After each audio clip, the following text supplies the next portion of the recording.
All right, everybody, welcome back from break. I hope you're able to check a few emails or take a stroll around your living room. Um, let's go ahead and move on to our next speaker. We're doing great on time. Abby Gardner is a water resources engineer at Freese Nichols.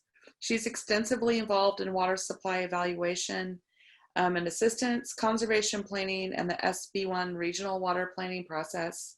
She's involved in the development of the 2016 and 2021 Region C regional water plans.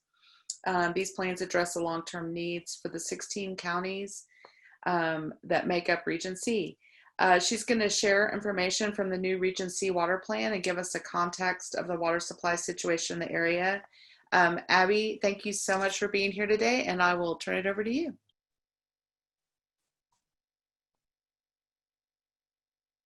Thank you so much, Jennifer. And thanks, guys, for having me. It's really exciting to be here. If anyone's been to the Region C planning group meetings recently, you guys have probably seen me there. We've already had a lot of great presentations that have touched on some of the topics included in this presentation. But for now, we're really going to focus on what role does conservation play in Region C's future water supply and the regional planning process in general. Next slide. Thank you. So first I wanted to start with just a short overview of Region C itself. The Texas Water Development Board is responsible for developing the state water plan, which compiles and summarizes the state's individual regional water plans. And within the state of Texas, there are basically 6 distinct regions. As you can see in the map shown on this slide, Region C includes a 16-county area in and around the DFW Metroplex. The DFW metropolitan area is centrally located in the region, and its surrounding counties are among some of the fastest growing in the state. In 2016, the region had already had over 7.2 million people, accounting for 26% of the state's population. Within the region alone, there are 53 cities with individual populations of over 20,000 people. Region C accounted for approximately 31% of the state's economy, with major economic sectors in the region including service, trade, manufacturing, and government. Although it is such a populous region, at this time, Region C demands accounted for only 9% of the state's total water use, and 90% of that demand was met through surface water supplies. Next slide, please. From this slide, you can see the trend and how population is continuing to grow within the region. The gold line in the graph represents population, with the dotted line showing historical projections and the connected line showing the projected population that's included within the 2021 Region C water plan. As you can see, the population almost doubles from 2020 to 2070, with the population growing by over 300 people a day. However, the trend does closely follow the historical population trend. Demands are shown in blue, similarly, with the dotted line representing historical and the connected line representing projected demands. Region C is unique in the respect that approximately 90% of the water demands are municipal. However, even now, with approximately 25% of the state's population, Region C accounts for only 10% of the state's overall demand. It's important to note also that the demand projections that are being used in regional planning are based on dry year demands. So for the majority of the water users, that base planning year is going to be 2011, which you can see denoted by the black dashed line on the slide. Next slide, please. This slide shows the difference between Region C's demands, connected supplies, and then the resulting regional need. The reason why connected supplies is underlined is because there is a difference between supplies that are existing and those that are connected. Existing supplies that are limited by infrastructure constraints are not included in this total because a water management project would need to be implemented before these supplies become accessible. So as you can see, the projected needs increase from over 65,000 acre feet per year in 2020 to over 1.2 million acre feet per year in 2070. Next slide, please. Now what we really want to focus on today is what role does conservation play in the Region C regional water plan? Next slide, please. All right, so conservation quantities are accounted for in two different ways within the regional water plan. And this isn't specific to Region C. All of the regional planning groups must address conservation in this kind of two-pronged approach. First, you have conservation quantities that are included within the plan as an existing demand reduction. This is going to include conservation measures that have been implemented prior to base year demands, which again is 2011 for almost all of the water users, as well as any state and/or federally mandated initiatives such as demand reductions due to plumbing codes. And then the second component is conservation as a water management strategy. So this is going to include both conservation measures that were implemented after base year demands, as well as any new conservation measures not yet implemented but recommended. Next slide. I wanted to show how this applies visually. So here we have the same graph as before. In the blue bar, which represents projected demands, you already have the historical water savings from the base planning year, plus those savings that you're going to get from state or federally mandated initiatives. And these water savings have already been taken out of the projected demands as a demand reduction. And then the silver bar represents the total regional need. All of the remaining water savings, whether it be a measure implemented after the base planning year or a new recommended strategy, will be used to help meet that total need. Next slide. All right, so here we have a snapshot of the historical water use composition, both in Region C as well as all of the other regions. And as you can see here, Region C, like we said before, is really unique to other regions in the respect that over 90% of the historical water use has been due to municipal demand. And this is why it's so important to focus on things such as conserving municipal outdoor water use. These measures can really have a big impact on the region. And then industrial demands account for approximately 6%, and agricultural demands account for the other 4% of water use. Next slide.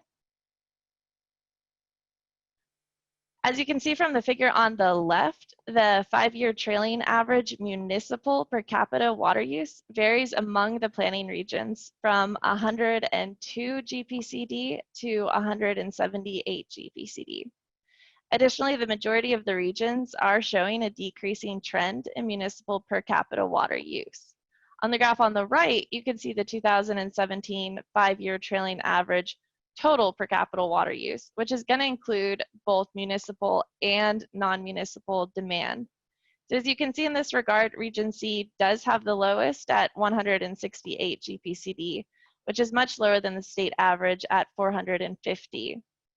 And this is really because regions with high total per capita water use, they basically have large non-municipal demands and relatively small populations, such as in regions O and A, where there are those large irrigation demands. Next slide.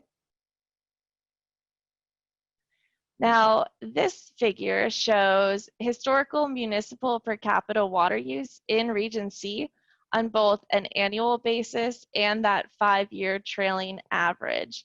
And the 5-year trailing average, which really it just eliminates some of that variability due to changes in annual rainfall, it's showing a steady decrease in Region C municipal per capita water use in the recent years. Many of the Region C utilities implemented drought response stages during 2011 to 2014, which contributed to the reduction in municipal per capita water use. However, you can see when rainfall became more abundant in 2015 to 2017 and drought stages were beginning to be lifted, that municipal per capita water usage still remained pretty low. Every round, the regional planning group assesses new information that's been made available since the previous plan. During this cycle, the planning group decided to continue to incorporate water conservation as a major component of the long-term water supply, consider conservation for all municipal water users with a need, encourage planning and implementation of water conservation projects, and continue to monitor legislation and regulatory actions related to water conservation. Oh, sorry, I forgot to tell you next slide. We covered all that. It really just says what I had already said. Next slide, please. All right, so the Texas Water Development Board planning rules require that regional water planning groups must both evaluate water conservation measures as potentially feasible water management strategies for water users with a need, as well as develop specific goals for per capita water use for municipal water users. And we're going to get into those goals a little bit later, but it's important to stress that regional water planning groups can guide and encourage, but can't directly enforce implementation of these conservation measures. Next slide, please. If you're reading through the Regency plan, you're going to hear conservation being discussed as both passive and active. And passive conservation just means that no actions are required from a water user to realize the savings, such as with the state or federally mandated initiatives. Active conservation is going to require actions from a water user in order to realize those savings. And that active conservation can include both the measures that have been built into the water demand projections and those measures that have not yet been implemented by the base planning year. Next slide, please.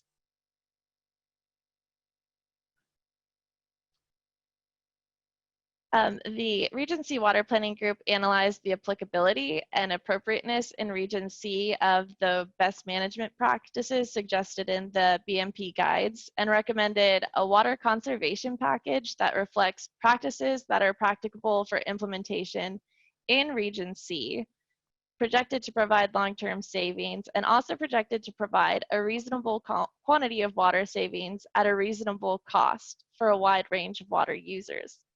This package of 10 different conservation initiatives is recommended for implementation by each municipal water user in the region. And these first 3 initiatives that are shown on this slide are state and or federally mandated. And these include the low plumbing fixture rules, efficient new residential clothes washer standards, and efficient new residential dishwasher standards. And as discussed previously, these conservation savings are already built into the Region C water demand projections. Next slide. All right, the other 7 measures include enhanced public and school education, price elasticity or rate structure impacts, enhanced water loss control programs, water waste prohibition, water conservation coordinators, time of day irrigation restriction, and twice weekly irrigation restrictions. Now, this last measure is new to the Region C water conservation package. However, the planning group felt it was important to include this measure in this round of planning.